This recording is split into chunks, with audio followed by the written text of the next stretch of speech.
yi mbégte dellusiwaat fii si seen plateau bi. di leen gërëm si invitation bi di rafetlu aussi seen liggéey. jërëjëf merci beaucoup fi ñuy tàmbalee suñu émission moo di lu soxal wàllum actualité par voie de presse on a appris hier que ni ki nga xam ni moo di Badara Gadiaga gannaaw nga xamante ni tëddoon ay weeru kaso dañ ko waroon a may liberté provisoire daal di koy placer sous bracelet électronique mais il se trouve que kii di procureur dafa gàntal lool donte ni doyen des juges jël na dogal bu ñu mel ban appréciation nga am si le cas de Badara Gadiaga. Sénégalais comme tout autre Sénégalais am un justiciable am ay démêlés ak justice muy dox normalement pour man c'est même pas un événement en réalité parce que sans lui manquer de respect je vois pas ban apport dans la mën a yokk si tey jii Sénégal fi nga xam ne foofu lañ toll à part njabootam bien sûr ak waa famille ce que je respecte profondément mais dans le Sénégal que nous vivons tey jii ak actualité ak mbir yeeg yu noonu pour man c'est la marche normale des choses c'est comme tout autre Sénégalais bu nekk en proie wala bu nekk si yenn décision de justice ñu ngi koy ñaanal yàlla may ko maanaam mu ñibbi këram nekk jàmm ak yooyu noonu. mais ça ne me mais c'est pas plus profond que ça parce que pour man amul impact si li nga xam ne moom mooy suñu vie ñu les Sénégalais de façon globale d'autant plus que il n'est responsable de rien à ce que je sache xaw ma nag si man li ma xam. du koo xam ne am na yor na bànqaas boo xam ne mu ngi liggéey pour Sénégal jëm kanam wala mu ngi def dara loo xam ne war na téye plus ou moins la vie des Sénégalais et à ce titre je crois que c'est un non-événement. bon c'est juste que fi ñu ko jàppee ci contexte politique la boo xamante ni moom daf doon participer ci benn émission mu nekk tribunam boo xamante ni à chaque fois bu fa teewee gis nañ le discours opposant bi nga xamante ni moom lay def à l'endroit du pouvoir ndax xaaroon nga ci gouvernement bi nga xamante ni Pastef tey moo ko amee ñuy tëj ay nit ci délit d'opinion. tëj nañ waa Pastef si ay délit bu fekkee délit d'opinion la parce que des gens de Pastef def nañ fi émission wax fi nu ñu warul waxee ñu jàpp leen tëj leen kaso ba président Ousmane Sonko dem di leen seeti prison si nguuru Pastef la loolu kenn émouvoirul kenn pourquoi maintenant keneen def leneen loo xam ne tax na justice jàpp ko ba tey ñu war si wax pour man bépp citoyen bépp justiciable bu def benn acte boo xam ne justice woo na la dañu bàyyi justice mu def liggéeyam bu fekkee ne maintenant c'est une figure politique wala une figure religieuse wala quelqu'un koo xam ne am na benn maanaam am na dundam wala ses activités am na impact ci Sénégalais yi laa mun nañ ci waxtaan ak yooyu mais sinon dañuy nekk rek di conteel le régime actuel des gens yu nga xam ne si seen magistère am nañ des démêlés ak la justice pas forcément pour wane ne justice bi jaarul yoon non mais pour compter leen maanaam wax def ngeen fi lii def ngeen fi lii def ngeen fi lii léegi dans ce panier là on risque de mettre ñi nga xam ne peut-être am na une certaine coloration politique bu fekkee mun nañ ko waxee noonu politique ak ñoo xam ne c'est des cas yoo xam ne c'est des cas normaux yoo xam ne chaque fois am na fi amoon na avant dina am tey dina am suba comme voilà parce que loolu mooy li nga xam ne moom mooy la marche des choses mais réellement sur la vie des Sénégalais sur la situation que nous vivons présentement amul benn acteur majeur boo xam ne mu ngi ci exercer wala mu ngi ci œuvrer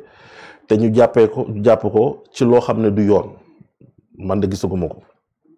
maintenant nag y a des personnalités yoo xam ne def nañ loo xam ne c'est réprimé par la loi moo leen convoqué la loi moom moo nekk di wax ak ñoom et la loi moo nekk di xool yoon bi nga xam ne soit da leen di tëj soit da leen di jàpp en tout cas képp koo xam ne am nga benn quelque chose boo xam ne tu le dois au Sénégalais wàcc nga yoon dal na sa kaw et loolu c'est pas propre à des gens qui ne sont pas de Pastef comme je vous le dis am na ñoo xam ne actuellement jàpp nañ leen fii Pastef lañ bokk jàpp nañ leen ñaari yoon yàggul dara amoon nañ yenn ñoo xam ne Pastef la leen ñëpp a xamee ñu wax yenn wax yoo xam ne dañ ne tegginewul ñu jàppaat leen fii yàggul may wax ni yàggul boo tey weer si la yem am na ku tudd sax Lamine Daaru koo xam ne yàgg naa sax ba léegi mu ngi yaakaar naa mu ngi jàppale donc bu ñu wax il a été libéré. Il a été libéré, mais voilà, mais jàpp nañ ko au moins. Donc voilà, on souhaite aussi que kii di Badara Gadiaga bu fekkee ne justice jàpp na ne war na ko mën a libérer. mu libéré ko. est-ce que du simili sachant que Ousmane Sonko lañ dégg mu wax ni kii. yenn chroniqueurs yi di dal ci gouvernement bi dinañ leen effacer c'est par la suite qu'on a vu que bari na ci ñoom ñoo xamante ni jàpp nañ leen ay Badara Gadiaga Abdou Nguer et tout ça est-ce que du wax boobu moo nekk tey jii nii di am. waa xam nga tamit nit bu ñuy dal sa kaw am nga droit jaar par des moyens yoo xam ne c'est des moyens légaux.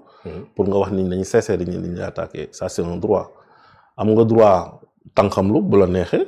mais am nga droit aussi porter l'affaire devant la justice bu la neexee. est-ce que c'est pas parce que dorénavant dafa jàpp ne les gens sont en train d'exagérer et qu'il faut que moom maintenant mu exercer li nga xam ne c'est son droit est-ce que du loolu je me pose des questions. est-ce que du loolu léegi bu fekkee ne nag dañ ko jàppee benn jouet benn foykaay boo xam ne ku mu neex nga jóg nga dal ci kawam façon bu la neexee waxee nu la neexee. pour faire bu montrer maanaam le guerrier wala kii yooyu noonu man am naa le droit aussi soo ma attaqué ma dem fi nga xam ne foofu la mbax ne doon ne benn ne leen man kat Mohamed Samb mi kat saa yu su xëyee attaqué man léeg-léeg lii wax leen ko mu arrêté. lim may tuumal nii fan la ko teg na ànd ay preuve loolu aussi c'est un droit maintenant bu coïncider ak période bi nga xam ne ki ngay attaqué tout le temps mu doon noppi dafa réagir naturellement dañ lay woo. donc ça c'est la marche normale encore une fois. de la justice que nous avons ici au Sénégal, qui n'appartient pas à Ousmane Sonko, ou qui appartient au président Bassirou Diomaye Faye. C'est une justice qui est là pour tous les Sénégalais. Ñun ñëpp ñu war see maase. Maintenant ku wax lu ëpp wala ku wax lu kii moom ñoom régulateur lañ. dañ la wone la yow kat waroo doxee nii nii ak nii ak nii bu ñu la waxee benn yoon déggoo ñaari yoon déggoo xëy na moo nekk convocation yi. maintenant dañ la naan yow kat ginnaaw li ñu lay wax mënoo ci kii di la yoon daan. loolu la rek man c'est comme ça que Pastef da doon xeex démb dans l'opposition article 80 ak lu ci mel ay délit d'opinion Pastef da ko doon bañ. pourquoi tey mun leen garder la même position ou bien la même cohérence. non mais c'est pas la même chose attendez bu fekkee dañu nekk ci géopolitique. géopolitique il est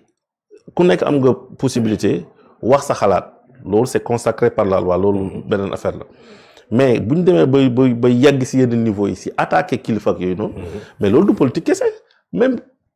kilifa yi nekk ci religieux les religieux ak yooyu noonu dañ leen di attaquer des fois ñu dem à la justice parce que nit ki amoon la possibilité fayul sa bopp. bu fekkee Ousmane Sonko bi ñuy attaquer. waxoon na patriote yi fayeku leen ma mais ça allait dégénérer donc moom li mu def bu fekkee moom lañu attaquer wax ne. fii nga xam ne foofu la mbaxane doon leen benn wax leen ñii ñu arrêté. c'est simplement ça. mais les gens quand ils continuent et quand ils récidivent c'est parce que dañu jàpp ne ñoom am nañu maqaam am nañu nu ñu justifier seen acte xëy na. loolu rek donc man je vois pas que mu am benn corrélation bés bu ñu demee nag maintenant boo koo xam ne dafa poser un acte politique ñu attaqué la wala ñu jàpp la wala ñu tëj la là on peut dire que là voilà nit ku bëgg a def par exemple. ce meeting ñoo teg nii ne dama bëgg a wax ak samay militants. ñu ñëw fekk la sa siège arrêté la wala tëj la wala empêché la nga wax ak say militants te nga nekk dans les dispositions à le faire. nga am droit là on pourrait dire que ce sont des actes politiques. mais ba léegi nii c'est pas le cas parce que en réalité Badara Gadiaga il est qui ban parti politique la yor ban mouvement la créé non day prôné day wax ay mots yoo xam ne dañ jàpp ne dafa affilié wu benn côté c'est simplement ça wala c'est favorable aux gens de l'opposition c'est simplement ça mais ñeneen ñu ngi fi des opposants ñoo nga xam ne dañu am seen cutus am seen parti politique ñu ngi fi di dox librement pourquoi s'attaquer ak jàpp koo xam ne il n'a rien bàyyi fii politicien bu fekkee logique pour logique rek ça n'aurait aucun sens ba doon lañu jàpp naa les politiciens jàppale ko ñu ne oui mais c'est pas le cas moom bu ñu ko jàppee c'est parce qu'il a dû dire quelque chose boo xam ne. oui am na ay politiciens yu ñu jàpp Pape comme ay le cas de Farba Ngom c'est le cas aussi de de l'ex-DG de la LONASE et tout ça. Oui, c'est des rapports. Mais on a vu avant ça des déclarations qui ont été faites par Ousmane Sonko. En pleine campagne pour dire que les rapports de détournement de les jàpp. Oui, mais sauf qu'il a dit que amna ko xamanteni fi le deuk tay lay gëj bokk élection. On a vu comment ça s'est passé. Et pour le cas de Lat Diop aussi, il a dit pratiquement la même chose. Non, mais c'est parce que xeyna ko dafa gisoon rapport yi. Il avait vu. C'est que dafa am lo xamne boko gissé sans nga nek juge wala sans nga nek tribunal wala sans nga nek quelqu'un qui rend la justice, tu peux imaginer où ça va aller. Boo gissé la profondeur de certaines exactions, tu peux plus ou moins te projeter sur li nga xamne mom moy nek les conséquences, c'est simplement ça. Ça va pas au-delà. Bu fekkone Ousmane Sonko dafa mere nit ak yoy non, xana Macky Sall lay don. Macky Sall mom moko sonalon, ba ay Farba Ngom ñoy les Farba Ngom ak yoy non, comme ñun lañ mel rek. Mais ñooñu li leen top du Ousmane, c'est des rapports. Yow yaa ko wax des rapports la ñu moo épinglé pour détournement, pour faux, pour usage de faux ak yeneen xeetu malhonnêteté wala malversation yoo xam ne justice moo qualifié. Dafa coïncider rek. Simplement ça, des rapports qui étaient yi nga xam ne. l'ancien régime def na ko oui. loolu moo leen sonal, mais c'est pas la personne d'Ousmane Sonko parce que Ousmane Sonko demul kër kenn jàpp la yónniwul kenn mu jàpp la moom ay nitam xam nañ leen. Bu fekkoon moom mooy jàppaate Pape Madou du mooy dem fekk nit ne ko jàpp naa la Ousmane Sonko mu ne ma jàpp la wala ay garde corps am yooyu noonu mais ba léegi loolu amul donc on peut pas mënuñ ko imputer yenn affaire dañuy spéculer nii rek mais en réalité il n'est responsable de rien dans tout ce qui se passe là. D'accord. Et parlant de Ousmane Sonko gis nañ rassemblement bi mu woote keroog di Terra meeting boo xamante ni je rappelle que yow sax bokkoon nga ci équipe bi